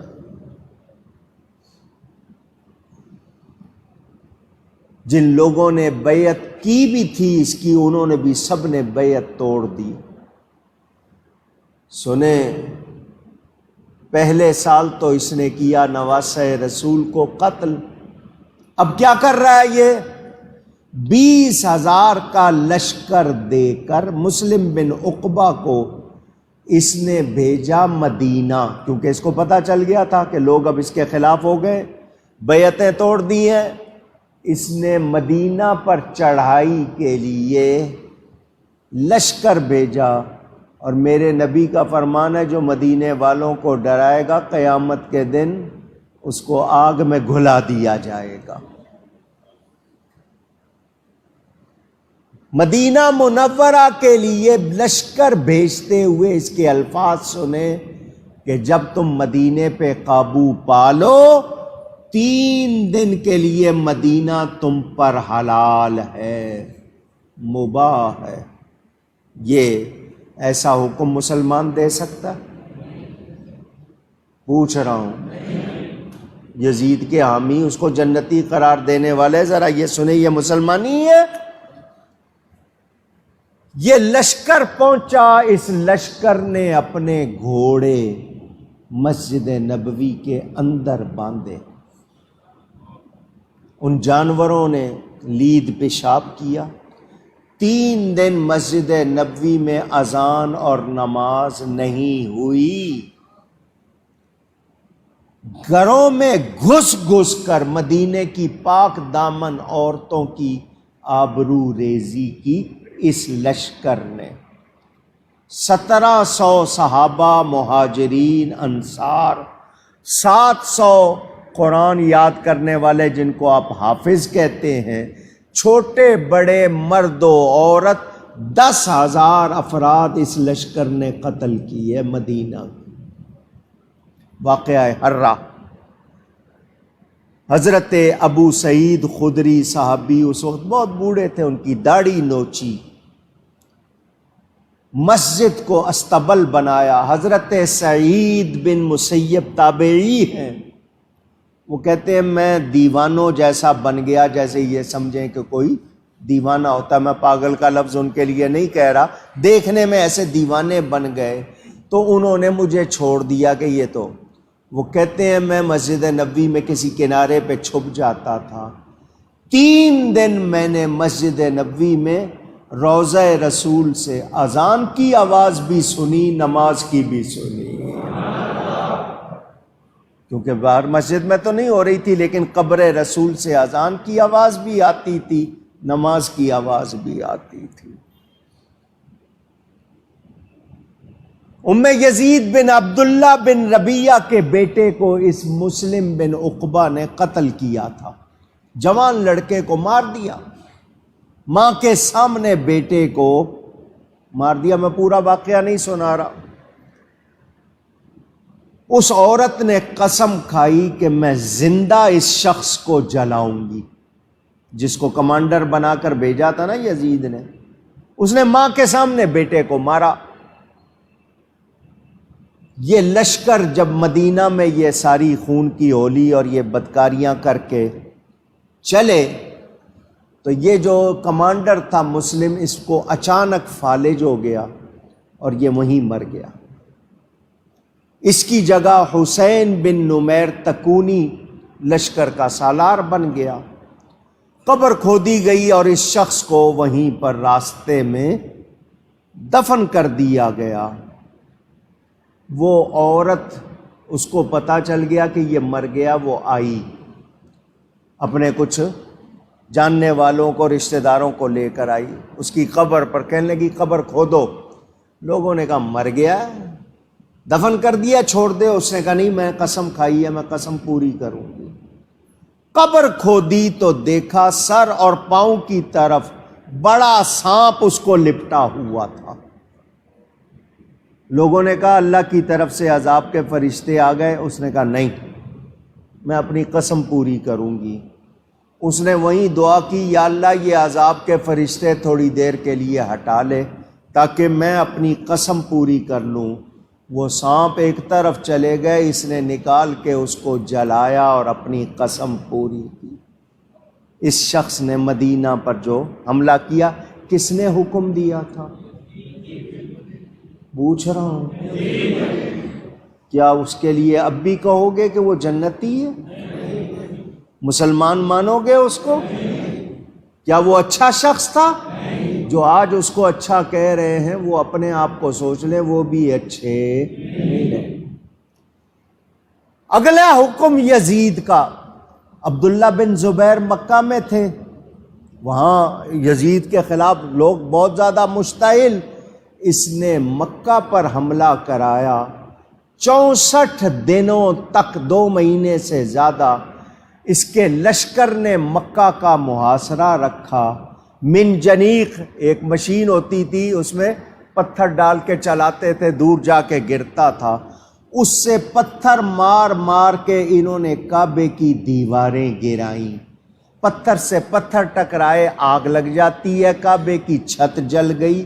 اس میں حضرت اسماعیل علیہ السلام کے فدیے میں جو دمبا آیا تھا اس کے سینگ تھے وہ بھی جل گئے، اور کعبے کا غلاف جل گیا۔ یہ واقعہ ربیع الاول 64 ہجری کے شروع میں ہوا۔ اسی کے 2-1 دن آگے پیچھے یہ یزید ایک بڑی موذی بیماری میں مبتلا ہو کے مر گیا۔ خبر آ گئی، عبداللہ بن زبیر نے کہا ان کا طاغوت مر گیا ہے۔ 3.5 برس اس شخص نے حکومت کی، 38 یا 39 برس کی عمر میں یہ مر گیا، 40 سال کا بھی نہیں ہو سکا۔ یہ فنا فی النار ہو گیا۔ یزید پلید ساری عمر کے لیے دنیا بھر کی طرف سے اس پر کیا ہو رہی ہے؟ ملامت ہو رہی ہے۔ مگر سنو، یزید تھا، یزید امام ہے۔ پل بھر کے لیے اسے حکومت ملی تھی، گئی۔ آج راج کس کا ہے؟ میرے امام کا ہے۔ میرے حسین تجھے سلام، کروڑوں سلام امام پاک پر۔ نہ یزید کی وہ جفا رہی، نہ زیاد کا وہ ستم رہا، جو رہا تو نام حسین کا، جسے زندہ رکھتی ہے کربلا۔ کربلا جاؤ، دیکھو آج بھی امام کی حکومت ہے، وہاں امام کا جسم ہے مگر ہر دل میں امام ہے۔ دنیا ان کو سلام کرتی ہے۔ امام پاک دین کی بقا کے لیے نکلے، دین کی سربلندی کے لیے نکلے۔ میں پھر کہہ رہا ہوں، یہ نہ سمجھنا وہ چاہتے تو بہت کچھ کرتے مگر وہ اللہ کی رضا پر راضی تھے۔ مختار بن عبیدہ ثقفی، یہ وہ تھا جس کے گھر میں حضرت امام مسلم بن عقیل آ کر رہے تھے کوفہ میں، اپنے آپ کو محب اہل بیت کہتا تھا۔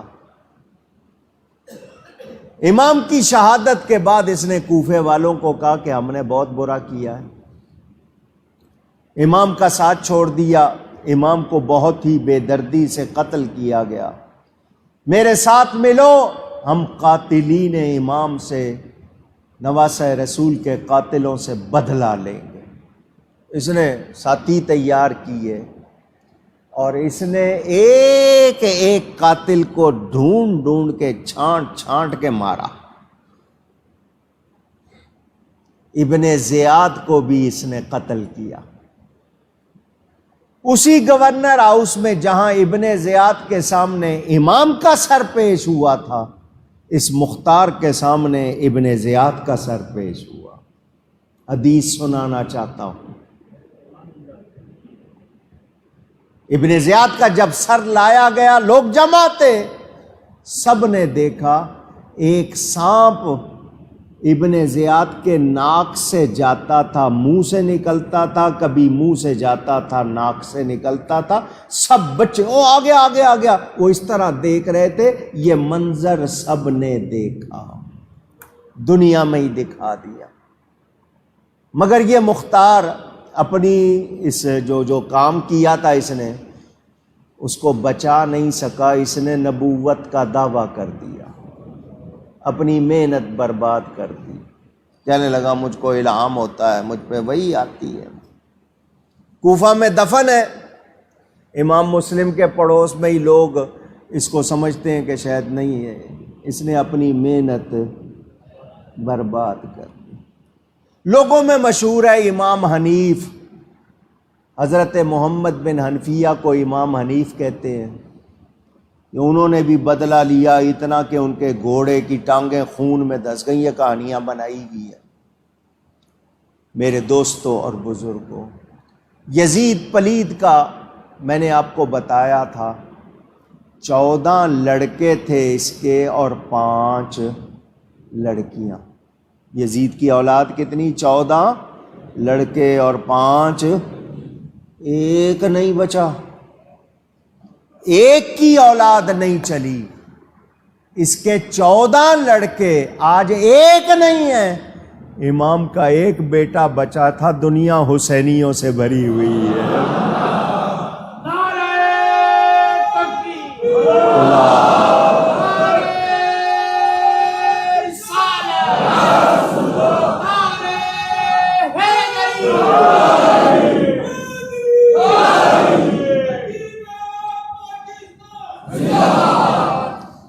حرملہ بن کاہن، جس نے حضرت علی اصغر پر تیر چلایا تھا، اتنا پانی پیتا تھا، اتنا پانی پیتا تھا، پورا پورا گھڑا پی جاتا تھا، پھر بھی کہتا تھا پیاس پیاس پیاس۔ جسم کا کچھ حصہ ٹھنڈا، کچھ حصہ گرم، پانی مانگتا تھا، اتنا پانی پیٹ پھٹ گیا اور مر گیا۔ عمر بن سعد اور دوسرے، سب کا انجام برا ہوا، اس دنیا میں بھی ناکام، آخرت میں بھی اونچی۔ شفا شریف میں یہ واقعہ بدر کے حوالے سے ہے۔ میں نے ایک جگہ پڑھا تھا، اس وقت کوئی کتاب کا نام نہ پوچھ لے، یاد نہیں ہے مجھے، لیکن میں نے پڑھا ہوا ہے۔ ایک بادشاہ تھا، جس طرح آپ کے یہاں 23 مارچ کو پریڈ ہوتی ہے، بادشاہ دیکھتا ہے فوجیوں کو۔ مسلمان بادشاہ تھا، ایک اونچی جگہ پر، پہاڑی پر کھڑا، سامنے میدان میں ہزاروں فوجی مجاہد۔ بادشاہ دیکھ رہا تھا، خوش ہو رہا تھا، ان کا وہ دن تھا پریڈ کا۔ فوج دیکھتے دیکھتے بادشاہ کے دل میں خیال آیا، بادشاہ کے دل میں خیال آیا، کاش میرے پاس اتنے ہوتے اور میں بدر میں ہوتا، نبی کریم کی خدمت کرتا۔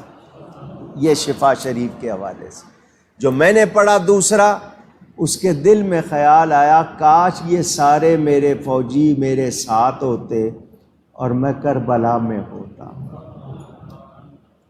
میں نواسہ رسول کی خدمت کرتا، ایک تیر بھی انہیں لگنے۔ بس خیال آیا، فوجی دیکھ کے، اتنی میری فوج ہے ہزاروں کی، یہ سارے میرے ہوتے تو میں خدمت کرتا، بس خیال آیا۔ پریڈ اس کی ختم ہو گئی، فوجی اپنی بیرکوں میں، مورچوں میں چلے گئے، بادشاہ اپنے گھر چلا گیا۔ اس علاقے میں ایک اللہ والے رہتے تھے، نبی کریم صلی اللہ علیہ وسلم ان کو خواب میں ملے، فرمایا تیرے بادشاہ نے آج اپنی فوج کو دیکھتے ہوئے سوچا تھا کچھ، اس کے دل میں کوئی بات آئی تھی۔ اب یہ بتا نبی کو خبر، دل میں کیا آیا ہے نبی کو خبر؟ فرمایا اس کے دل میں ایک خیال آیا تھا، صبح جا کے اس کو کہنا اس خیال کی وجہ سے اللہ نے اس کو بخش دیا۔ نبی نے خیال نہیں بتایا تاکہ پتہ چل جائے، اس کے منہ سے سنے، اس کو بھی یقین آ جائے۔ دوسری روایت میں اس کے ساتھ اس کی فوج کو بھی بخش دیا ہے۔ وہ صبح بزرگ گئے، پوچھا کل فوج کو دیکھتے ہوئے کیا خیال آیا تھا؟ اس نے کہا کیوں کیا ہوا؟ انہوں نے کہا خیال بتا پھر تجھے خوشخبری سناؤں گا۔ اس نے بتایا، انہوں نے کہا تیری وہ بات وہاں پہنچ گئی ہے، خوشخبری آئی ہے، تیرے بخشش ہو گئی ہے۔ جو محبت کرتے ہیں سوچتے ہیں ان کو انعام ملتا۔ تو جو یزید پلید کی تعریف کریں نبی کو ناراض کر رہے ہیں یا نہیں؟ اونچی حضور فرماتے ہیں جو میرے اقبال کو اذیت دے اس پر لعنت بھی اور اس کے لیے دوزخ بھی۔ آج ایک بات پھر کرنے لگا ہوں آخر میں۔ حضرت صالح علیہ السلام کی اونٹنی کی ٹانگیں کاٹیں، وہ قوم برباد ہوئی، علاقہ برباد ہوا۔ میں نے جو پروگرام کی ہے یہ 5-6 راتیں، اس میں ایک رات میں یہ تقریر کی تھی کہ اہل بیت رسول کے ساتھ لوگوں نے کیا کیا ہے۔ وہ نبی بار بار کہہ رہے ہیں اذکرکم اللہ، میں تمہیں اللہ سے ڈراتا ہوں، اللہ کی یاد دلاتا ہوں، فی اہل بیتی، اپنے گھر والوں کے بارے میں، اوصیکم اللہ، تمہیں تاکید کرتا ہوں اپنے اہل بیت کے بارے میں، میری اولاد کا خیال رکھنا، میرے گھر والوں کا خیال رکھنا، اللہ سے ڈرنا۔ حضرت علی کو، حضرت امام حسن کو، حضرت امام حسین کو، امام زین العابدین کو، امام باقر کو، امام جعفر صادق کو، امام موسیٰ کاظم کو، امام علی رضا کو، امام تقی کو، امام نقی، امام حسن عسکری، 11 کے 11 کو اس امت نے کیا دیا پتہ؟ کسی کو قتل کیا، کسی کو پھانسی چڑھایا، اور اکثر کو زہر دیا اور قید رکھا۔ آج ہم چاہتے ہیں امن ہو جائے، ہم چاہتے ہیں ہمیں عافیت ملے، بلاؤں سے بچے۔ کیا ہم واقعی نبی کے گھرانے سے اچھا سلوک کر رہے ہیں؟ پوچھ رہا ہوں۔ یزید کی باتیں، یزیدیت کی باتیں، یہ اہل بیت سے دشمنی ہے یا نہیں ہے؟ اونچی پوچھنا چاہتا ہوں۔ سوچو، آپ کے اس ملک سے اسلام کی تمام بہاریں ختم کرنے کے منصوبے، یہ 14 اگست کو جو لاہور میں واقعہ لڑکی کا اچھال رہے، یہ پلانٹڈ واقعہ بنائے جاتے ہیں، ایسے واقعے۔ وہ لڑکی کوئی اچھی نہیں ہے، اس کے ساری باتیں سوشل میڈیا پہ آ گئی ہیں۔ یہ ٹک ٹاکر کیا کر رہے ہیں؟ آ گیا سب کچھ۔ وہ مشہور ہونے کے لیے، اس نے نام کرانے کے لیے پاکستان کو بدنام کیا۔ نام اس کا عائشہ اکرم ہے، لیکن جو حرکتیں کی ہیں وہ ساری یہ سوشل میڈیا اٹھا کے دیکھو۔ کہیں عورت مارچ ہو رہا ہے، کہیں آزادی مارچ ہو رہا ہے، کہیں آپ کے جناب مسجدوں کے خلاف، مدرسوں کے خلاف، نبی کی ناموس کے لیے جو آواز اٹھائے ان کے خلاف۔ یہ ساری سازشیں کیا ہیں؟ اس ملک سے دین کو نکالو۔ جو ایسا چاہتے ہیں اللہ ان کو یہاں سے نکال دے۔ لیکن مجھے اور آپ کو سوچنا ہوگا ہم نے صحابہ اور اہل بیت کے ساتھ کیا کیا۔ جو لوگ زبانیں پھاڑ کر، منہ پھاڑ کر صحابہ کے خلاف بول رہے ہیں، اہل بیت کے خلاف بول رہے ہیں، اور ہم خاموش، تو کیا ہم نبی کی شفاعت پالیں گے؟ مجھے اور آپ کو غیرت ایمانی کا مظاہرہ کرنا ہوگا۔ ہم نہ نبی کے کسی صحابی کی گستاخی برداشت کریں گے، نہ اہل بیت کی گستاخی برداشت کریں گے۔ جو اہل بیت اور صحابہ کے گستاخ ہیں، اللہ کی ان پر لعنت۔ وہ کسی رعایت کے مستحق، جو ان گستاخوں کے حامی وہ بھی انہی کے ساتھ۔ کیماڑی میں جلسہ تھا، ایک شخص آ گیا، والد صاحب تقریر کر رہے تھے، اس نے آ کے کسی کا بھیجا ہوا تھا، آ کے کہنے لگا یزید جنتی ہے، بخاری میں لکھا ہے۔ والد صاحب نے دیکھ لیا یہ کتنا بڑا عالم ہے، اس کی آواز، اس کے جملے، تجھے کیا بتاؤں، چل دعا کے لیے ہاتھ اٹھا، تو بھی اٹھا میں بھی اٹھاؤں۔ میں کہتا ہوں میرا حشر امام کے ساتھ ہو، ان کے غلاموں میں ہو، تو اپنا حشر یزید کے ساتھ مانگ۔ وہ جاہل تھا مگر پھر بھی اس کے لیے تیار نہیں، ایک طرف چلا گیا۔ کیا مطلب انہیں بھی پتہ ہے، مگر اوپر سے یہ بکواس کرتے ہیں، اگر اندر سے بھی ہیں تو اور زیادہ برے ہیں۔ سن لو ہم حسینی ہیں الحمدللہ، اور ہم حسینی رہنا چاہتے ہیں، حسینی مرنا چاہتے ہیں، قیامت میں حسینی اٹھنا چاہتے ہیں۔ اللہ ہمارے ایمان کی حفاظت کرے، مگر مجھے اور آپ کو غیرت ہونی چاہیے۔ دنیا کو بتا دو ہم امام کے ماننے والے، امام کا پیغام صرف یہ نہیں ہے کہ شربت پلانا، لہیم بنا لینا، محفل سجا لینا۔ امام کا پیغام جھوٹ قبول نہیں کرنا، باطل کے سامنے سر نہیں جھکانا، یہ پیغام یاد رکھنا۔ اگر ہم یہ پیغام بھول گئے تو پھر ہم نے کچھ بھی نہیں کیا۔ تو میں نے یہ مختصراً کچھ واقعات بیان کیے۔ گفتگو میں مجھ سے کہیں کوئی غلطی ہوئی ہو، اللہ کی بارگاہ میں توبہ کرتا ہوں، اس کے نبی کی بارگاہ میں توبہ کرتا ہوں۔ اللہ تعالی ہم سب کو امام پاک کی سچی محبت عطا فرمائے۔ یہ آل رسول کی محبت دنیا و آخرت میں کامیابی کی ضمانت ہے۔ میں نے تو بڑا فیض پایا ہے، آج بھی پا رہا ہوں، اور انشاءاللہ یہ سلسلہ جاری رہے گا۔ اچھا جی، اس موقع پر آپ کو محبت سے دعوت دے رہا ہوں۔ پچھلے جمعے میں نے اعلان کیا تھا، ہو سکے تو امام کی طرف سے، شہدائے کربلا کی طرف سے آپ لوگ محبت سے کچھ ہدیہ مسجد کو دے دیں، جو ہو سکے آپ سے، بھلے وہ 5 روپے ہوں یا 5 لاکھ روپے ہوں، محبت سے جس کا پاس بھی ہو، کوئی بھی خالی نہ رہے، کسی کے پاس صرف 54 58 ہو تو وہ بھی ڈال دے، تاکہ اس کا بھی حصہ ہو جائے۔